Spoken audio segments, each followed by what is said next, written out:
Herkese merhaba. Bu haftaki konumuz üçgen ev. Bildiğiniz gibi böyle yumurta şeklinde doğaya daha uyumlu, aslında kare ve dikdörtgen dışında evler yapıyoruz doğada. Doğaya daha uyumlu olabilmesi için. Ve bugünkü konumuz aslında komşumun evi. Kendisi sanki İsviçre'de karlı yerlerde yapılan evlerden, üçgen evlerden yaptı. Buraya daha uyumlu gözüksün diye. Hadi gelin şimdi size biraz onun hakkında bilgi verelim.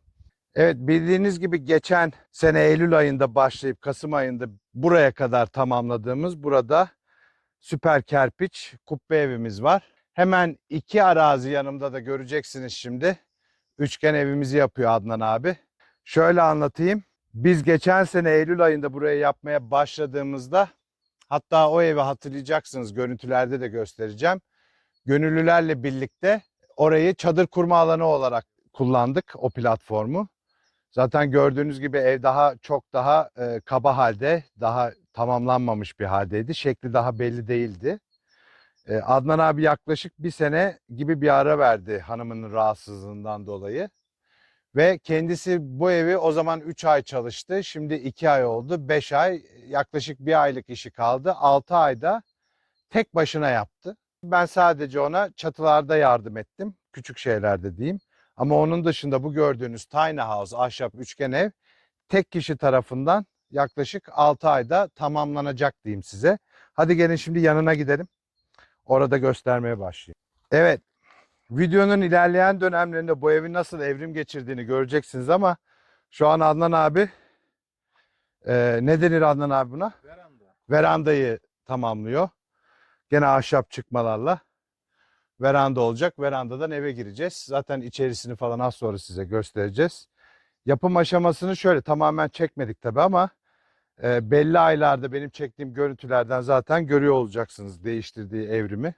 İlk başlarda bu tahtalar bile yoktu. Biz gönüllülerle Adnan abi sen yokken burada bir sene ara verdiğinde bu platformu çadır platformu olarak kullandık içeride. Tabii ki yağmur alıyordu o zaman ama daha o zaman bu yanlar bile yoktu. Şimdi neredeyse artık ev şeklini tamamladı. Ayrıntılar kaldı. İnce Çatlakları var. işler ve ayrıntılar, Eski, kapılar gelecek. eski taht olduğu için buradaki çatlakları Gel bakayım. Konuş. buradaki çatlakları D4 tutkalla bir de talaşla karıştırıp macun yaptım. Bunları kapattım. Bunlar rutubet oldukça çatlak devam eder. Sen ahşabın, bir kere bu ahşapları nereden buldun? Bu ahşaplar çok eski. Bir sökme. Yani İstanbul'dan getirdim bunları. Bu ladin. Çıkma ahşap diyebiliriz. Çıkma Öyle ahşap. özel Çıkma. almadığın, etmediğin. Yok yok, çıkma ahşap. Ama yani çok kalın bir ahşap. Yıllanmış çamla ladin. İşte çatlaklar var. Yani çatlağa aldanmayın. Ağacın bir kere en önemli şey eski olması. Yani eski kurumuş olması. Nem oranının az olması. Çatlaklar poliuretan D4 tutkal bir de talaşla karıştırıp çekerseniz kapanır. Yani belli bile olmaz. Bunlar Şurada sağlam değil mi? görüldüğü gibi Hepsi çaktın sağlam bu arada. sağlam. Alttan da destek verdi. Gayet sağlam. Vallahi eline sağlık. Ben şimdi az önce konuştuğumuzda şöyle dedim. O zaman yaklaşık bir 3 ay çalıştın. Şimdi de bir 2 ay oluyor. 2 ay oldu. Yaklaşık 6 ayda 6 tek ayda başına tek başına. tamamlamış oluyorsun. Doğru değil mi? Evet. Evet. Yani bunu bir tiny house olarak sayılabilir ama el yapımı yerinde yapılan, öyle taşıma maşıma değil, tamamen ahşapla yapılan bir tiny house olarak düşünebilirsiniz ve şekli de tamamen üçgen gördüğünüz gibi. Aslında hiç kar tutmaz ama buraya da maalesef kar 100 yılda bir yağıyor galiba. Olsun. Yine de Evet. Biz Adnan abi buraya ilk geldiğinde dedi ya, hani ben de buraya bir ev yapmayı düşünüyorum. Valla Adnan abi dedim, lütfen öyle kare mare, hani ne derler o, tuğladan tuğladan böyle çirkin bir şey olmasın. estetiği koruyalım. Güzel bir estetik yaptık oraya. Evet. Hani yuvarlak kubbeler gözüküyor. Burada da hani böyle normalin dışında bir şey olması. Evet. Ee, hepimizin daha güzel Evet. gözükeceğini Çizgi dışı düşündük olması buraya. gerekiyordu. Adnan abi de gayet güzel çizgi dışında bir ev yaptı aslında. Neredeyse Bodrum'un böyle ilk evi diyebilirim bu. Başka yerde bu şekilde üçgen bir ev görmedim ben. Evet, şimdi de platformu tamamlanıyor. Onun karaçamları 50-60 santim kazdık. Gömdük. Yani beton attık. Yerden yükselttik. Ev zaten kazıklar üzerine Evet, bütün temellendirdik. gördüğünüz altındaki bunları taşıyan Bunları kazıklar kendimiz üzerine. emprenye yaptık. Bazısı da emprenyeli. yuvarlak silindir biçimindeki hazır emprenyeli ahşaplara oturttuk. Yani çürümesin diye. Evet, bugün komşumuz Adnan abinin evinin çatısını döşüyoruz bunlarla. Gördüğünüz gibi üçgen bir Fransız tipi ahşap evimiz var. Evet, neredeyse bu yüzeyde bir kısmı bitmek üzere. Gördüğünüz gibi burayı döşedik. Şimdi tepedeki küçük alanı yapıyoruz. Balkonun üstü. Bu da manzaramız.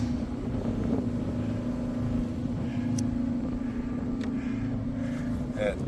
Buradan da bizim arazi böyle gözüküyor.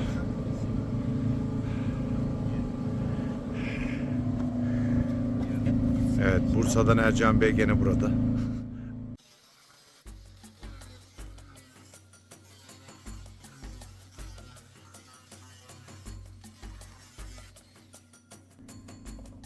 Evet, cuk oturması lazım. Biraz fazla kesmişsin. Yok. Öyle yapacağız. En altı fark etmez. Üstü oturtun tam da. Çünkü bakıldı mı en tepe gözükecek. Aynen.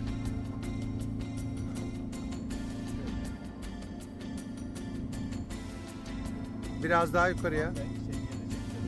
Ha, orası da gözükmeyecek. Bunun üzerine bir de tabii ki burayı kapatmak için mahya yaptık. Böyle mahya gelecek. Alüminyumdan.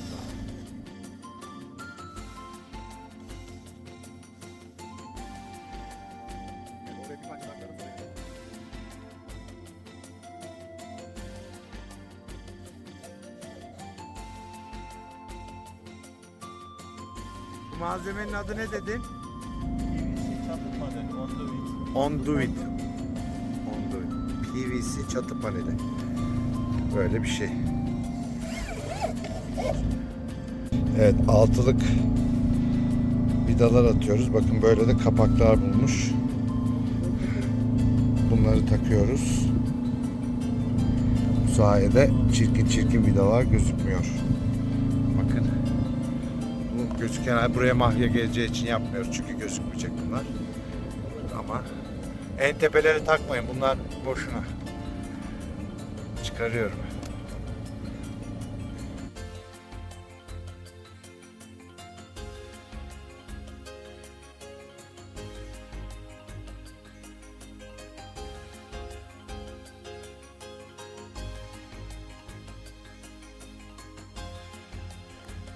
Evet. Üçgen evde 1. yıl.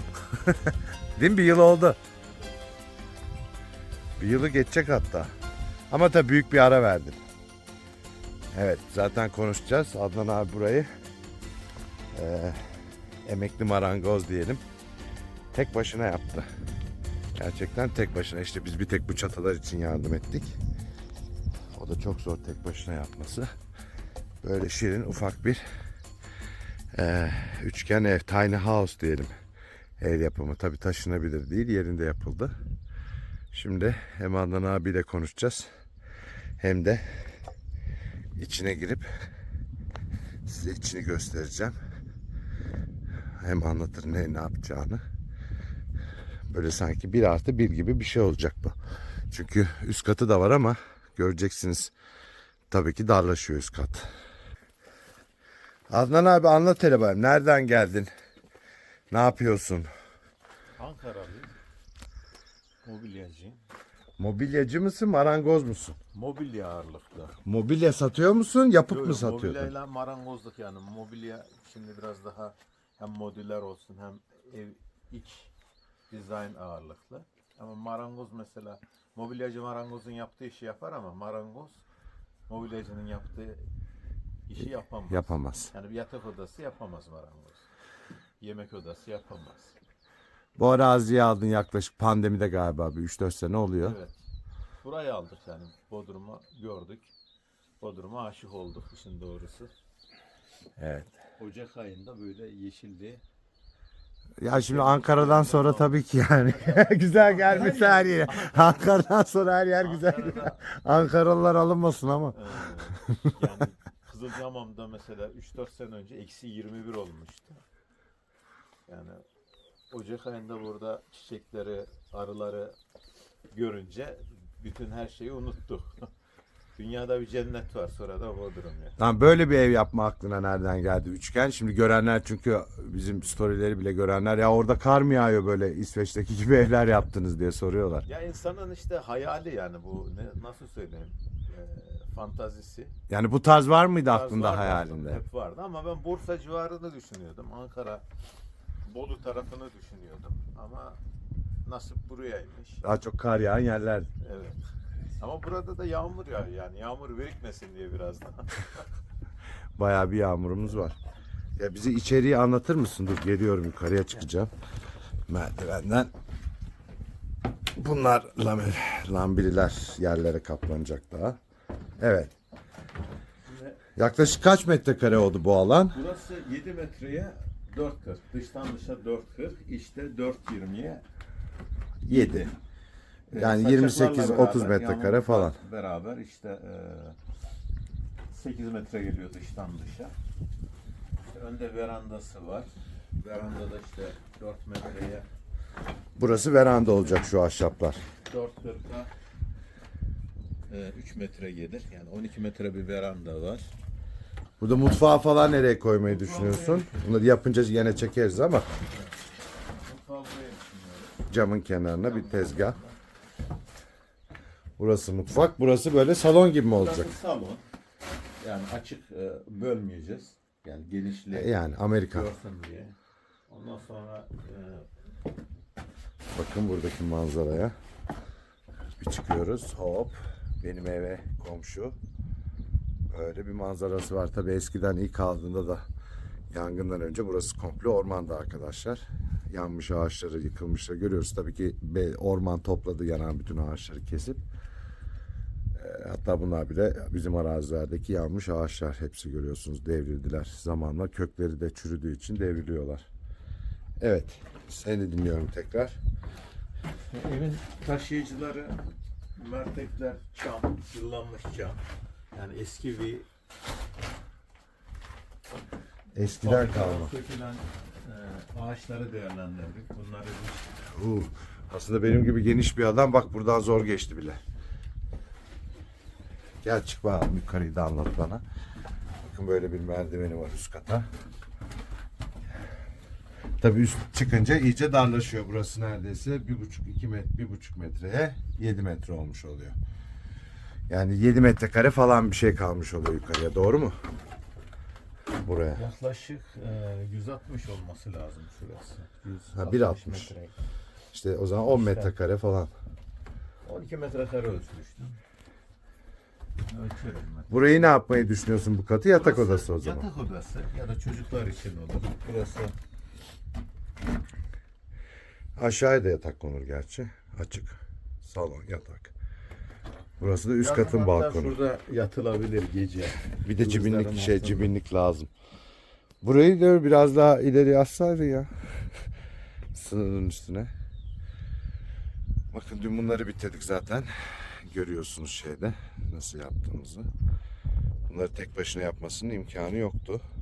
Ama dediğim gibi geri kalan her şeyi Komşularımız, arkadaşlarımız tek başına yaptı bu evi yani. yardım ettiler. Şimdi bugün de bu arada bakın, Mahyalar. evet, yani bunları yaptık ama bakın buranın çatısı boşlu. Buraya özel bir alüminyum bir şey kestirdi, kıvırttı.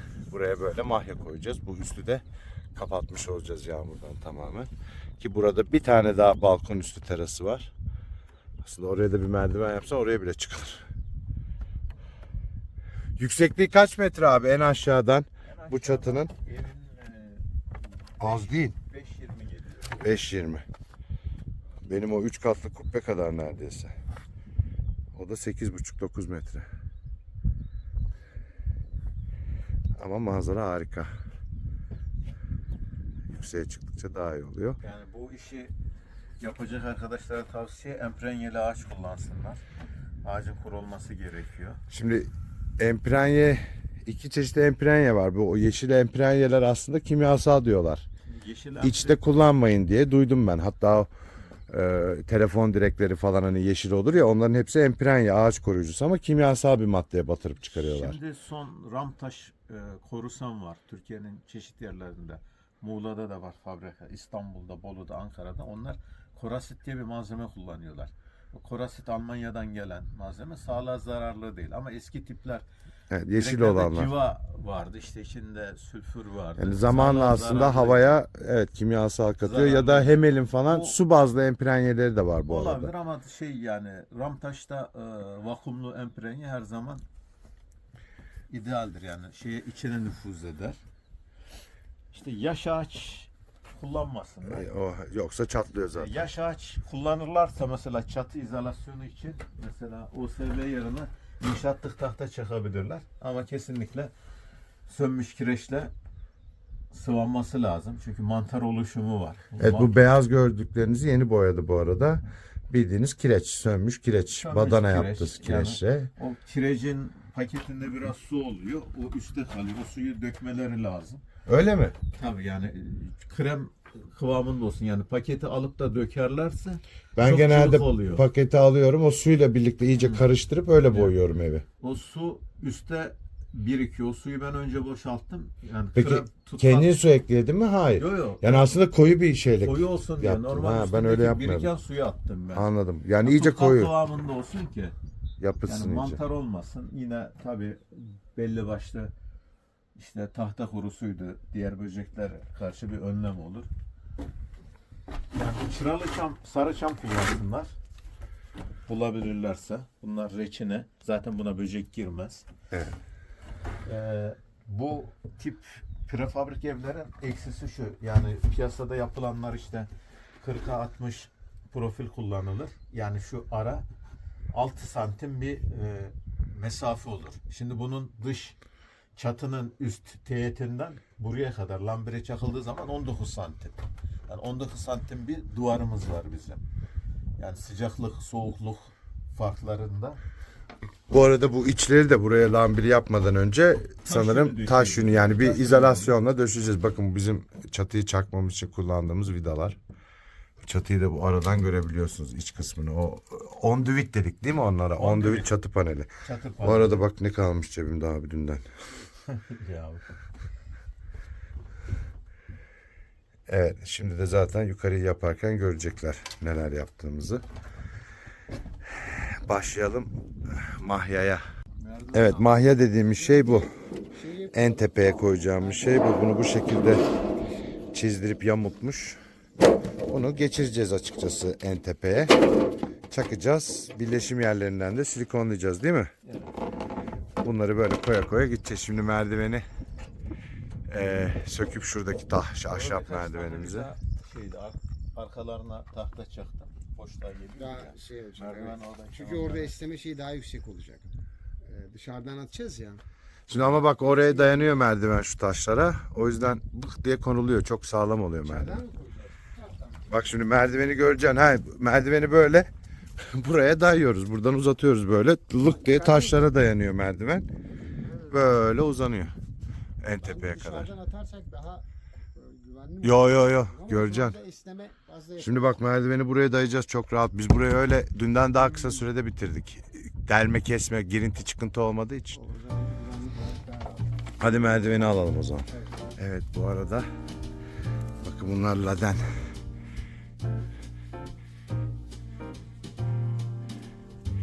Açtılar. Artık bahar geldi demek oluyor bu. Arılarımız da zaten gelmiş. Gelin bir şey yapmayacağım, ben gideceğim. Siz rahat rahat takılın.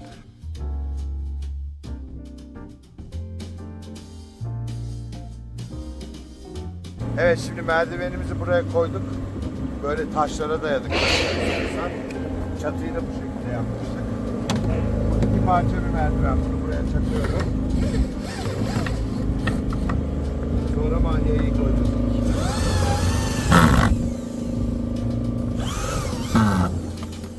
Bunu size vereyim. Eldivenini düşürdün, alırsın. Abi ver mahyayı bana. Başı nereye, bu tarafta, öyle bir şey yok.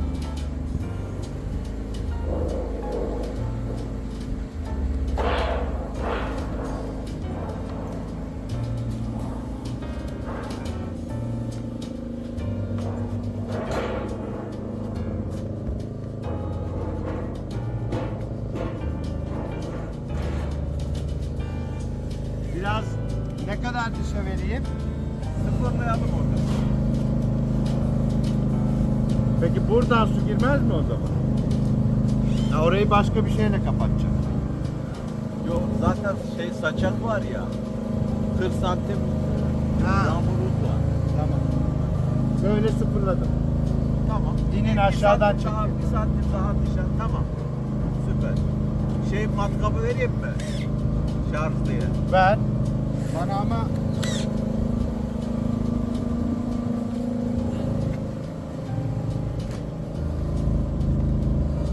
şimdi nerelerden deleyim? Şeyden, üst beyetten. Bunlardan deleceğiz, doğru mu? Bunlardan. O zaman bir tane buradan. Bir tane. Aşağı doğru mu? Yok biraz yukarıdan. Orta. Orta güzel. Ha bu metal için mi elindeki?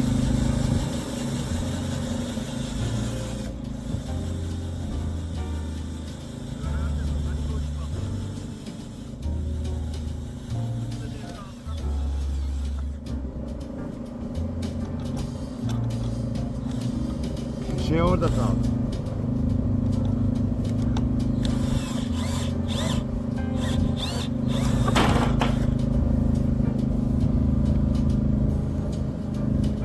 Ama bu sonuncusu boşta olduğu için vidayı tutmayacak gibi geliyor bana. Bunlar boşta ya. Arkasında bir şey yok bunun.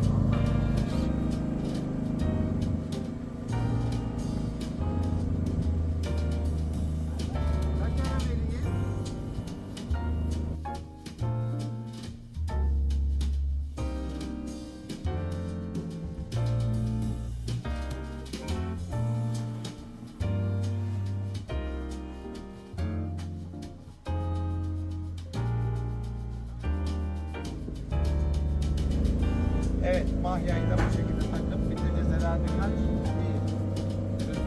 2, 3, 4, 5, 6 falan.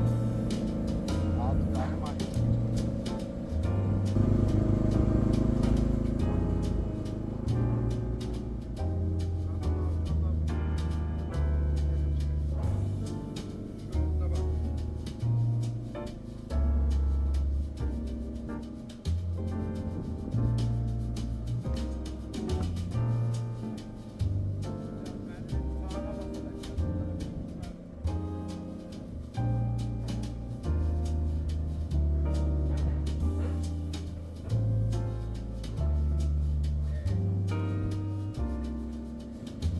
Evet.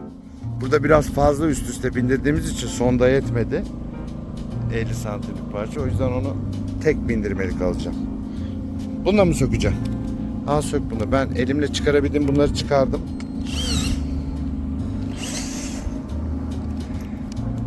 Şu an ben neredeyim?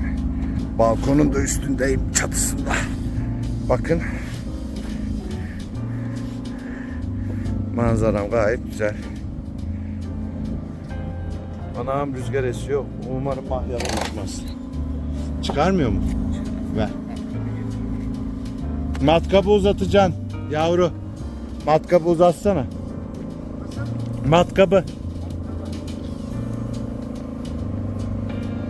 Sen fişine hakim ol. Sonra bana verin. Sökmesi kolay, takması daha zor.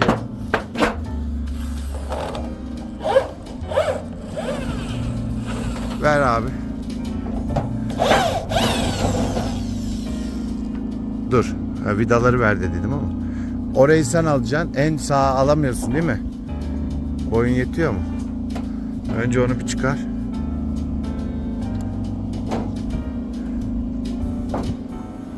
Zaten ha drone uçurmuş gibi olduk burada.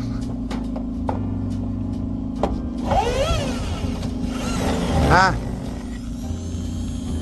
Şimdi ne yapacağım biliyor musun gene de? Ben bunu böyle kaydırınca o vidaları o deli altındakinin deliğine sokacaksın ister istemez. Yoksa delik kalacak oralar. Gerçi buna geliyor. Buradan aşağı iniyor ama o da der.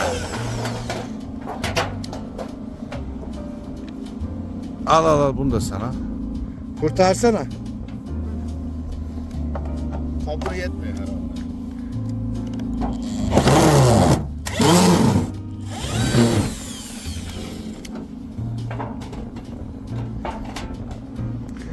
Şimdi hepsini aldık mı?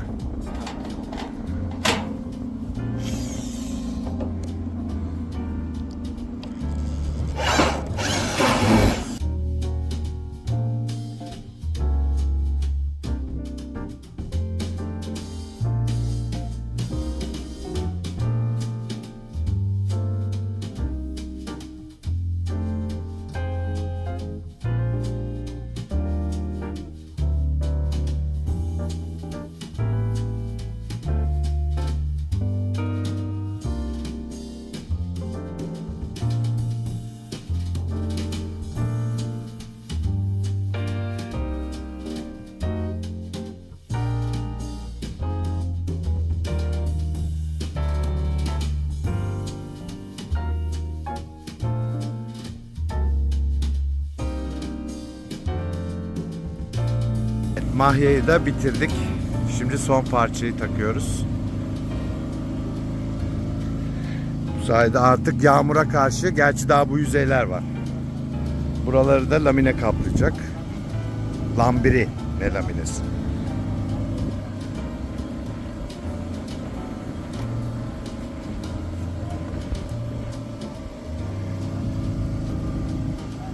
Üçgen evin çatısı bitmiş oluyor böylece. Biz de artık neredeyse 3 gün sürdü. Bir gün bir yüzeyi yaptık. Diğer gün diğer yüzeyi yaptık. Bugün mahya. Artık biz de bahçemizle ilgileneceğiz bugünden sonra.